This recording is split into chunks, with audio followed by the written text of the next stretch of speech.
हे कॉलेज एका महान व्यक्तीचं कॉलेज आहे, डॉक्टर एन.डी. पाटील. त्या व्यक्तीला मी जीवनात एकदाच बघितलंय.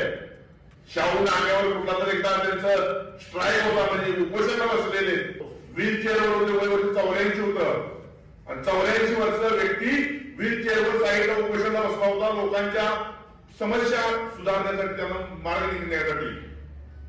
आणि त्या माणसाची ऊर्जा ही फार मोठी ऊर्जा आहे. ती माणसं साधी नाही आहे. ती व्यक्ती तिथे बसली, मला त्यांच्या चरणाला हात मारायचा योग मिळाला नाही. मी लांबून नमस्कार केला, मी निघून गेलो. माझ्या जीवनात दुर्दैव आहे, चरणावरती डोकं ठेवायला पाहिजे होतं, मी ठेवू शकलो नाही, की माझं दुर्दैव आहे. पण ती माणसं ऊर्जावान आहे. हे का? कारण त्या माणसानं वयाच्या 85 मरेपर्यंत, जन्मापासून मरेपर्यंत सदैव लोकांच्या कल्याणाचाच विचार केला. त्या व्यक्तीची संस्था आहे, त्या संस्थेत मी सुद्धा काहीतरी देणार.